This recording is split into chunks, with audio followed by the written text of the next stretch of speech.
첫 번째 그림은 이집트의 노아몬이라는 도시입니다.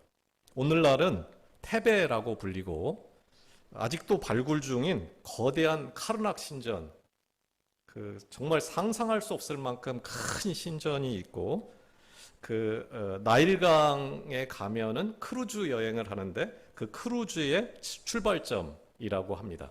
보시면은 가운데 녹색으로 나일강이 흘러서 저 밑에 쪽이 상류입니다.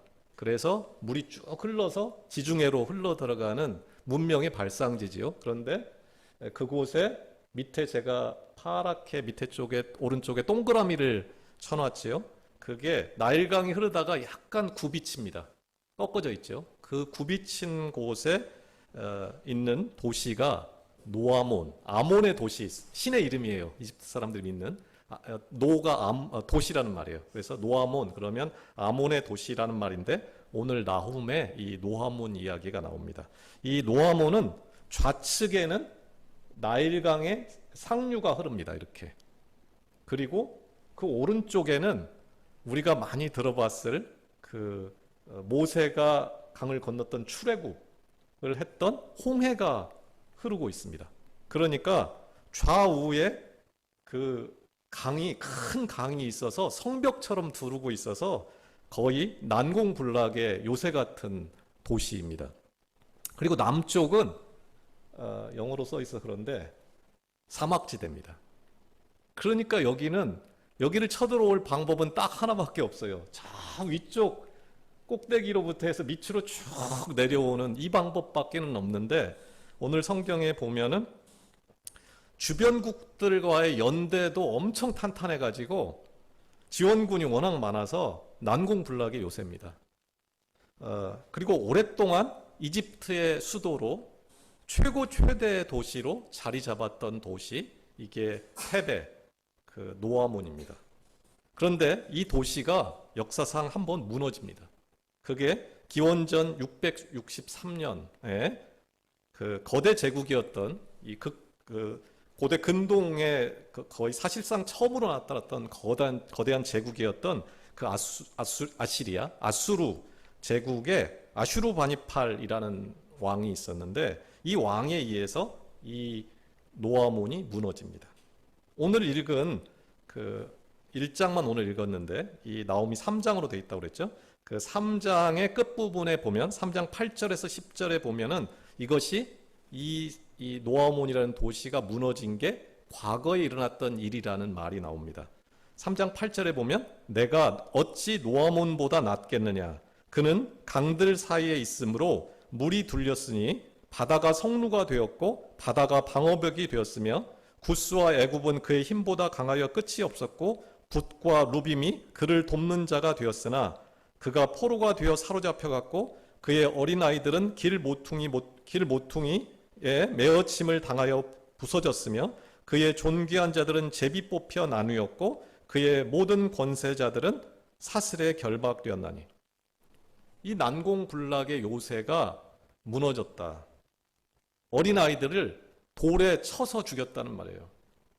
아주 잔인하게 죽였고 존귀한 자들은 제비 뽑혀 나뉘었다. 제비를 뽑아서 노예로 팔려간 거예요. 팔아버린 거예요. 그 역사적 사건이 3장 8절에서 10절에 과거로 설명되고 있습니다. 그러니까 이 나홈서는 최소 663년 후에 기록된 성경이다라는 것을 이제 알 수 있습니다. 나홈서는 이 난공불락의 노아몬을 함락시킬 만큼 강력했던 제국이었던 아수르 그리고 그 수도 니누의 성의 멸망을 선포하는 예언서입니다. 이 예언서의 내용대로 결국 이 아수르가 영원히 해가 질 것 같지 않던 그 아수르가 무너지는데 그게 몇 년이냐면 기원전 612년입니다.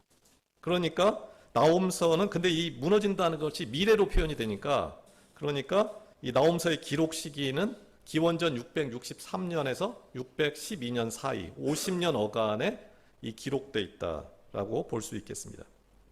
다음으로 넘겨보시죠. 두 번째 그림은 아수르와 그 나라의 수도인 니누에입니다. 점선이 빨갛게 점선이 삥 둘러 있는 게 이게 니누에 아수르 제국입니다. 엄청나게 넓은 땅을 제국을 건설했던 나라고, 그 중간쯤에 제가 파란색으로 표시해 놓은 데가 거기가 니누에입니다. 그 나라의 수도입니다. 그 나라의 수도입니다. 왼쪽에 똑같은데 옛날 문명들은 다 강을 끼고 돼 있는데, 왼쪽에 파랗게 그 선이 쭉 가 있는 강이 흐르고 있는데 이게 티그리스 강입니다. 그리고 그 옆에는 유프라테스 강입니다. 문명의 발상지들이죠. 그 티그리스 강 오른쪽에 니누의 성이 있습니다. 그러니까 여기도 비슷하죠. 쳐들어오기가 아주 쉽지 않고 주변이 사막 지역이고, 이 니누에는 인류 역사에서 가장 오래된 도시 중에 하나입니다. 대략 8천 년 정도의 역사를 가지고 있는 정말 장구한 역사를 가진 도시가 바로 니누에입니다. 그리고 다음으로 넘겨보시면 이게 왼쪽에 잘 안 보이니까 티그리스 강이 흐르고, 그 티그리스 강 줄기를 타고 도시가, 이게 도시 둘레가 한 12, 13km 정도 됩니다. 당시로 보면 엄청나게 큰 도시고, 그 도시 사이로 강이 하나 흐릅니다. 이게 쿠셔 강이라는 건데, 이 강이 흘러서 물이 부족하지 않은 나라인데 오늘 나홈에 보면은 물로 망합니다. 축복인 것 같은데 그 물로 망합니다. 그런데 이 도시는 왼쪽에는 티그리스 강이 흘러서, 거대한 강이죠. 흘러서 돼 있고 성벽이 쳐져 있는데 높이가 대략 30m 정도의 성벽을 애들이 쌓아놨습니다. 그리고 높은 곳은 심지어 60m까지 된다고 합니다. 그리고 그 폭이 얼마나 넓냐면은 몇 메타가 되는데, 책에 따라서는 전차 3대나 4대 정도가 그 성벽 위를 달릴 수 있는 도시고, 그 다음에 이제 그 주변에는 큰 우물을 파가지고 이걸 해자라고 합니다. 주변에 지금 둘러져 있는 물을 연못처럼 크게 파가지고 적이 들어오지 못하도록 하는 도시인데 이걸 해자라고 하는데, 그 물의 폭이 42m입니다. 그 다음에 물의 깊이가 18m입니다. 그러니까 적이 쳐들어왔을 때 그 성과 외곽을 연결하는 다리들이 있는데, 그 다리만 들어 올리면은 아무도 들어올 수 없는 그 난공불락의 도시를 만들어 놓고 살았던 곳이 바로 이 니느웨라는 제국의 수도입니다. 그런데 이 아까 노아몬을 정벌했던 이 아슈르바니팔은 아주 잔혹하기로 유명한 왕인데, 그 의외로 이제 다른 관심도 많아서 이 니누에에 거대한 도서관을 지어 놓습니다. 그래서 이 도서관을 건립한 후에 주변의 모든 나라의 역사나 수학이나 과학이나 그 모든 문학 작품들을 다 그 당시는 이제 점토판들이죠. 그 점토판들을 모아서 이곳에 쌓아놨는데 그게 무려 2만 점이 넘습니다. 그러니까 이게 발견된 후에 고대 근동의 역사가 어떻게 형성된지를 알 수 있게 된 거예요. 다음 넘겨보시죠.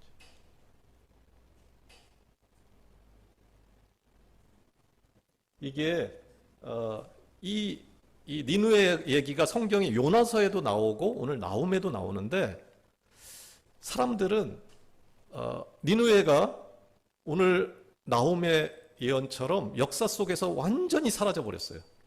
파괴되고 없어져 버렸어요. 그래서 거의 1850년이 될 때까지, 그러니까 거의 한 2500년 되죠. 2500년 동안 역사 속에서 이 나홈이 사라져 버렸기 때문에 수많은 사람들은 성경에 나오는 니느웨는 신화다, 그건 그냥 만들어낸 이야기다, 니느웨라는 도시는 없다 라고 생각을 했습니다. 그러니까 이제 성경학자들 입장에서 보면 굉장히 곤혹스러운 입장이 됐는데, 이게 1850년경에 그 영국 사람인데, 저 위에 제가 그 오스틴 헨리 레이어드라는 사람 이름에 써놨는데, 이 사람에 의해서 이 니누에가 발굴이 되는데 무려 땅속 6m 속에 그 토사가 물이 밀려들어서 오늘 이제 나홈에 보면 물로 망한다는 이야기가 나옵니다. 물이 밀려들어서 사실 이 니누에만 묻힌 게 아니고 니누에 주변에 거대한 도시들이 다 묻혀 있었어요. 그래서 그것들을 다 찾아내게 된 거예요. 그래서 그 사람이 발굴을 한 이후에 이렇게 고증을 해가지고 그림을 그려놓은 게 이게 니누에라는 도시의 앞부분입니다. 거대한 물이 가로막고 있고 그 폭이 지금 조그맣게 그려져 있는데 저게 30m, 60m 높이를 가지고 있고 그 안에 있는 왕궁은 끝도 없는 이제 나홈에 보면 그게 계속 나옵니다. 금과 은과 금은 보화가 무한히 있었다. 모든 나라를 쳐들어가서 다 뺏어다가 거기다가 쟁여놓은 거죠. 그래서 이제 그것들이 발견됐는데 이게 이제 영국 사람이 제국주의 시대에 발견을 한 거니까 이거를 다 끌고 어디로 가냐면은 이게 어디 있냐면은 대형 박물관에 지금 유튜브에 들어가 보면은 지금 볼 수 있습니다. 구글에 이렇게 들어가서 보면은 이곳에서 발견된 유물들이나 이런 것들이 얼마나 거대한 것들인지 이거를 다 끌고 간 거예요. 영국까지 가서 이제 보존을 한 겁니다. 근데 이 아수르는 사자로 상징되는 나라였어요. 사자로 상징되는 나라였고 실제로 왕들이 사자 사냥을 즐겼다는 부조가 너무나 많이 남아 있습니다. 이렇게 남아 있고 또 뿐만 아니라 그들 자신이 주변 나라의 사자 같은 존재였어요. 먹이를 빼앗아다 마음껏 자기 배를 채우는 사자처럼 무소불위의 힘을 과시하고 있었습니다. 그 아수르에 대하여 나홈서는 그 사자굴이 흔적도 없이 사라질 것이라고 예언합니다. 나홈 2장 11절에서 13절은 이렇게 나옵니다. 이제 사자의 굴이 어디냐? 젊은 사자가 먹을 곳이 어디냐? 전에는 수사자 암사자가 그 새끼 사자와 함께 거기서 다니되 그것들을 두렵게 할 자가 없었으며 수사자가 그 새끼를 위하여 먹이를 충분히 찢고 그의 암사자들을 위하여 움켜 사냥한 것으로 그 굴을 채웠고 찢은 것으로 그 구멍을 채웠었더라. 만군의 여호와의 말씀에 내가 너의 대적이 되어 내 병거들을 불살라 연기가 되게 하고 내 젊은 사자들을 칼로 멸할 것이며 내가 또 노력한 것들을 땅에서 끊으리니 내 파견자의 목소리가 다시는 들리지 아니하리라 하셨느니라. 하나님이 대적이 돼서 완전히 파괴하고 다시는 그 목소리가 들리지 않게 끝장을 내겠다라고 나홈은 예언합니다. 그럼 그들이 왜 심판을 받는가? 그들이 왜 심판을 받는가? 왜 그들은 다시는 기회를 얻지 못하고 진멸을 당하는가? 그 이유를 나홈은 3장 1절에서 이렇게 설명합니다.